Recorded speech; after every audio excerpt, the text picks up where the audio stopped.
సరే, బాల్కా సుమన్ గారు మాట్లాడిన మాటల గురించి మీరు అడిగారు. బాల్కా సుమన్ గారి గురించి మాట్లాడిన మాటల గురించి అందులో ఏం అనుమానం ఏం లేదు. వారు డెఫినెట్గా పొరపాటుగానే మాట్లాడారు. అందులో ఏమాత్రం మీకు అనుమానం కూడా అక్కర్లేదు. మిలిటెన్సీ స్పిరిట్తో పనిచేయాలన్నారేమో కానీ మిలిటెంట్ పోరాటాలు చేయాలన్నారని నేను అనుకోవట్లేదు. ఒకవేళ అనింటే అది తప్పు, ఒకవేళ ఆయన అనింటే అది 100% తప్పు. దానిలో ఏకీభవించే సమస్య లేదు. కానీ రెండో మాట నేను అడిగేది బ్రదర్, సరే బాల్కా సుమన్ గారు ఆ మాట అన్నారని చెప్పి ఆయన తీసుకుపోయి జైల్లో పెట్టారు. నేను అడుగుతా ఉన్నా రమేష్ గారు, మీరు క్రైమ్ బీట్ కూడా చూశారు ఇదివరకు.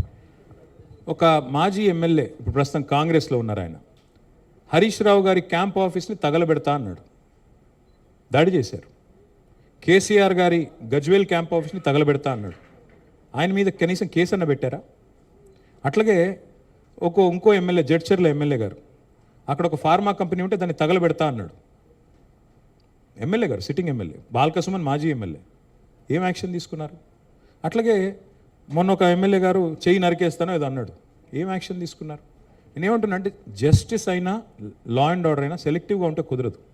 బాల్కా సుమన్ మాట్లాడింది తప్పని మీరు భావిస్తే మరి ముఖ్యమంత్రి గారు స్వయంగా అన్నారు కదా మా జెండా దిమ్మెలు కూల్చాలని, అది హింస కాదా?